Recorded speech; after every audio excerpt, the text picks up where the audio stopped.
Hi friends, namaste and welcome to Surya toons. ఇప్పటి ఈ బూతు dark comedy culture criminal therapy స్టేజ్కి చేరిన క్యాన్సర్లా అనిపించిన మీడియా, టీవీ, సినిమాలు ఎప్పటి నుంచో స్లో పాయిజన్లా దీన్ని మనలో నింపుతూ వచ్చాయి.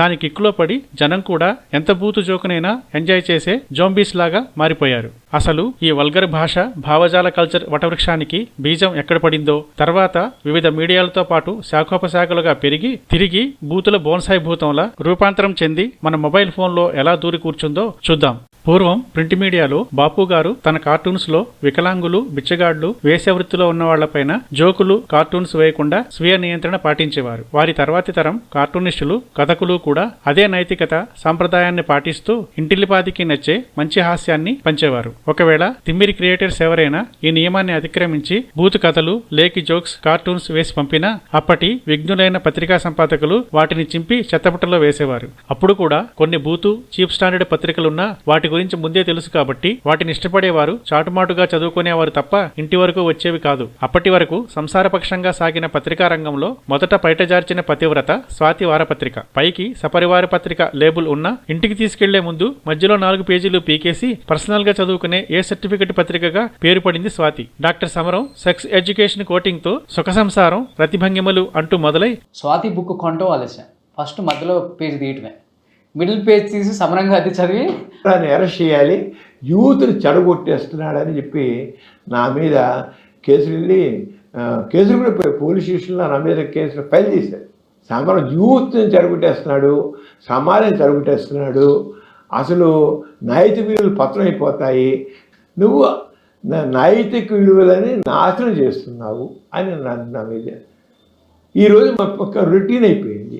ఈ వారం సరసమైన కథతో విజృంభించి జనాన్ని జనక్ పాయల్బాజీ రాడిస్తూ సంసారానికి ఎక్కువ, శారీరకానికి తక్కువ అన్నట్లు పేరు పడింది. ఫలితంగా మిగిలిన పత్రికలన్నిటినీ వెనక్కి నెట్టి అత్యధిక సర్క్యులేషన్ తో పాటు ఓజోమన్ యాడ్స్ తో కాసుల కలెక్షన్ లో తారాస్థాయికి చేరుకుంది. ఆ మార్పు ప్రభావంతో అప్పటి వరకు గుట్టుగా ఉన్న సెక్స్ భావాలు, శృంగార పదాలు పెదవి దాటి మామూలు మాటలుగా రాను రాను శృతిమించి పబ్లిక్ గా మాట్లాడే డబుల్ మీనింగ్ బూతుల స్థాయికి వచ్చాయి. టీవీ, సినిమాలు, దూరదర్శన్ వరకు మడిగట్టుకుని ఉన్న టీవీ మీడియాలో ప్రైవేట్ ఛానల్స్ ఎంట్రీతో రేటింగ్స్ అండ్ రెవెన్యూ పోటీతో పరదాలు ఎత్తేసి సినిమా, శృంగార దృశ్యాల సరసం పెద్దలకు మాత్రమే అంటూ మిడ్ నైట్ మషారాలతో సిద్ధమైపోయాయి.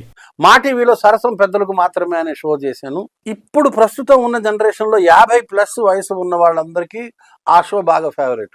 నేను 2003లో చేశాను. 2003 to 4-5 సరసం పెద్దలకు మాత్రమని ఆ పెద్ద హిట్. అది తెలుగు టెలివిజన్ చరిత్రలో ఆ ప్రోగ్రామ్ టెలికాస్ట్ అయినప్పుడు ఆల్ అదర్ ఛానల్స్ 0 రేటింగ్ అట. ఇంతవరకు తెలుగు టెలివిజన్ చరిత్రలో లేదు.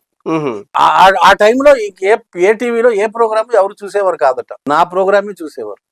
అంత ఫేమస్ అది. ఓన్ ప్రొడక్షన్ లో నిబద్ధతగా ఉన్న ఈటీవీ సైతం జబర్దస్త్ లాంటి అవుట్ సోర్సింగ్ ప్రోగ్రామ్స్ తో ఈ కంపు కామెడీకి పెద్ద వేదిక అయ్యింది. అందులో అక్రమ సంబంధాల బ్రాండ్ అంబాసిడర్ గా పక్కంటి పెళ్లాలను పటాయిస్తూ చమ్మక్షంద్ర పండించిన వెగటు కామెడీని కూడా కుటుంబ సమేతంగా చూసే స్థాయికి దిగజారిపోయారు జనం. ఈ క్రమంలోనే ఓ కులానికి చెందిన స్త్రీలపై వెకిలి కామెడీ చేసినందుకు జబర్దస్త్ కమెడియన్ వేణుపై దాడి చేసి వీపు విమానమోత మోగించిన ఘటన కూడా జరిగింది. అలాగే జబర్దస్త్లో బూతులకు బదులుగా మింగడం, నాకడం, పుల్క, పుష్పం లాంటి మంచి పదాలను డబుల్ మీనింగ్స్ లా వాడి వాటిని మన ఇళ్లల్లో మామూలు సంభాషణలో పలికిన తేడా అర్థాలు వచ్చే విధంగా పాపులర్ చేసేశారు. ఇక సినిమాలకైతే చెప్పనవసరం లేదు. సెన్సార్ బోర్డు ఉన్న ఏ సర్టిఫికేట్ అనే చిన్న సిగ్గుబిళ్లను అడ్డం పెట్టి అన్లిమిటెడ్ హింస, సెక్స్, బూతులను పెద్ద తెరపై చూపి అన్ని రకాల హ్యూమన్ సెన్సిబిలిటీస్ ని బద్దలు కొట్టి మన మెదళ్లను మొద్దుబారిపోయేలా చేశాయి. సినిమాల్లో వృత్తిపరమైన కామెడీనే కాకుండా బయట సినిమా ఫంక్షన్స్ లో అనుష్క, సమంత, సుమలపై కమెడియన్ అలీ చేసిన చీప్ కామెడీ కూడా తీవ్ర విమర్శలతో పాటు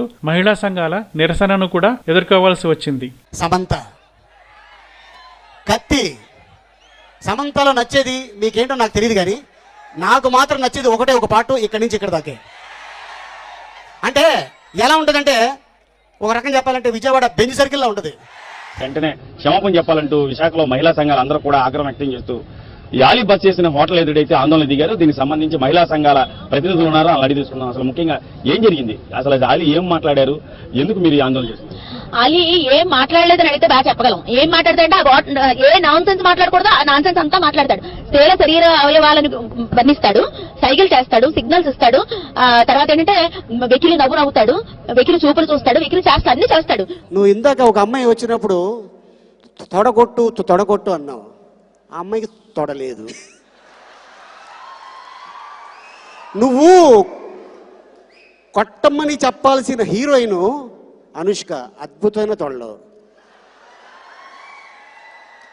నువ్వు చూసావో లేదో బిల్లా సినిమాలో అమ్మాయి తోళ్ళ మామూలుగా ఉండవు.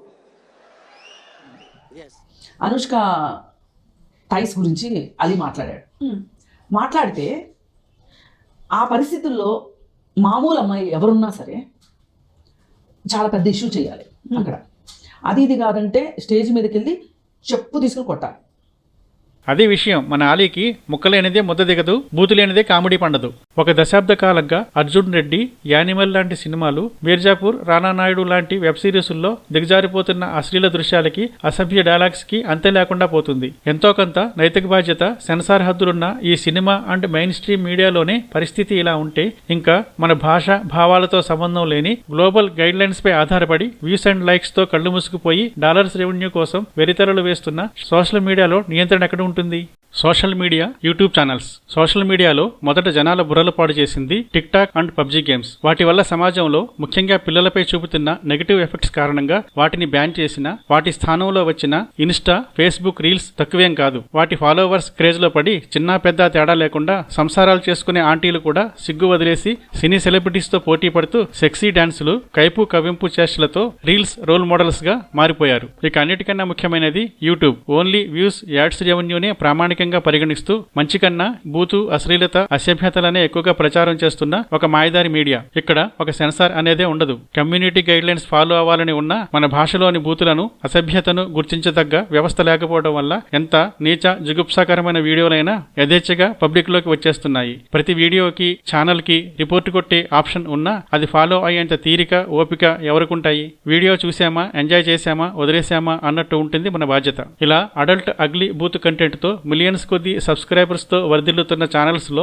మగవారితో పాటు బరితెగించిన ఆడ గ్యాంగ్ ఛానల్స్ కూడా ఉన్నాయి. 7 ఆర్ట్స్, సరయు, శ్రీరెడ్డి, గల్లీ పోరీస్ లాంటివి మచ్చుకు కొన్ని మాత్రమే. ఇంకా దిక్కుమాలిన క్రియేటివిటీతో కార్టూన్స్ తో బూతులు మాట్లాడించి కామెడీని ఆగం చేసే ఆగంబా ఛానల్ కూడా ఉంది. నేటికి ఎంతో మంది చదువుకున్న యువత సరైన ఉద్యోగం, ఉపాధి లేక స్విగ్గీ, జొమాటో, ర్యాపిడో, హోటల్స్ లో వెయిటర్స్, కర్రీ పాయింట్స్ లాంటి చిన్న చిన్న ఆదాయాల మీద ఆధారపడి, అందులో అమ్మాయిలైతే ప్రైవేట్ టీచర్స్ గా, నర్సులుగా మాల్స్ లో గంటల తరబడి నిలబడి హౌస్ కీపింగ్ చేస్తూ బతికీడుస్తుంటే ఈ డార్క్ కామెడీ బ్యాచ్ మాత్రం ఫుక్కట్లో యూట్యూబ్ ఛానల్స్ పెట్టి బూత్ కంటెంట్ మీద లక్షల్లో సంపాదించుకుంటూ పనికిమాలిన సెలబ్రిటీ స్టేటస్ తో విలాసంగా ఎంజాయ్ చేస్తున్నారు. వీటితో పాటు ప్రైవేట్ డిటెక్టివ్స్ లా అక్రమ సంబంధాలతో బ్లాక్ మెయిల్ చేస్తున్న వారిని ట్రాప్ చేసి హిడెన్ కెమెరాలతో రికార్డ్ చేసి బెదిరించి పోలీస్, చట్టాలు, కోర్టుల పని కూడా వారే చేసేస్తున్న యూట్యూబర్స్ కూడా ఉన్నారు. వారి ధైర్యం, ఉద్దేశం మంచిదే అయినా ఆ వీడియోలను ఛానల్స్ లో పెట్టి ఇండైరెక్ట్ గా అడల్ట్ కంటెంట్ నే స్ప్రెడ్ చేస్తున్నారు. వీరితో పాటు ప్రాంక్ వీడియోస్ పేరుతో ప్రేమ పెళ్లి అంటూ అమ్మాయిలు, ఆంటీల వెంటపడి ప్రపోజ్ చేస్తూ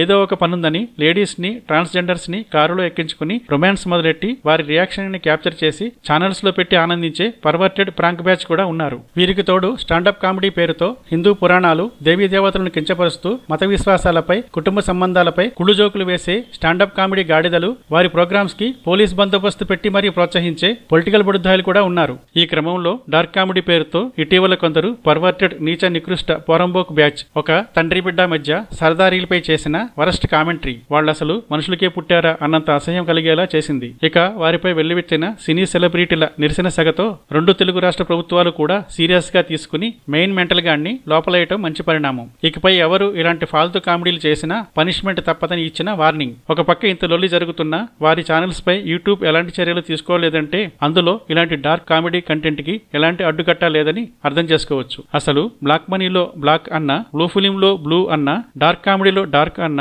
చేయకూడనిది, చూడకూడనిది అనే అర్థం కదా. మరి అలాంటప్పుడు దానికి డార్క్ కామెడీ అని గొప్పగా చెప్పుకుని ఎలా చేస్తున్నారు ఈ డర్టీ ఫెలోస్? సో ఆ విధంగా ప్రింట్ మీడియాలో ఏకకణి జీవిలా మొదలై సినిమా, టీవీ, వెబ్ సిరీస్లతో ఇంతింతై పెరిగి నేటి ఇన్ఫర్మేషన్ టెక్నాలజీతో డార్క్ సైడ్ డైనోసార్స్ లా ఆక్రమించిన ఈ సోషల్ మీడియా డర్టీ డెవిల్స్ ని ఆపాలంటే freedom of speech, freedom of ఎక్స్ప్రెషన్లకు పరిధులు పెట్టాలి. Facebook, Insta, YouTube global community guidelines తో పాటు మన కేంద్ర, రాష్ట్ర పరిధిలో ప్రత్యేక చట్టపరమైన నిబంధనలు చట్టాలు రూపొందించాలి. సోషల్ మీడియాకి కూడా అధికారిక సెన్సార్ వ్యవస్థ, మరింత పటిష్టమైన సైబర్ చట్టాలు, ముఖ్యంగా ప్రతి ఒక్కరూ కంప్లైంట్ చేయగల ఈజీ సిస్టమ్, పబ్లిక్ రెవల్యూషన్ రావాలి. సరదాగా మాట్లాడుకోవాల్సిన కామెడీ అంశంపై ఇలా సీరియస్ గా రచ్చ జరగడం వెనుక దాన్ని క్రియేట్ చేసే వారితో పాటు లక్షల సంఖ్యలో సబ్స్క్రైబర్స్ గా చేరి ఎంజాయ్ చేస్తున్న డార్క్ మైండెడ్ పబ్లిక్ ది కూడా తప్పే. Thanks for watching. Please like, share and subscribe Surya tunes YouTube channel.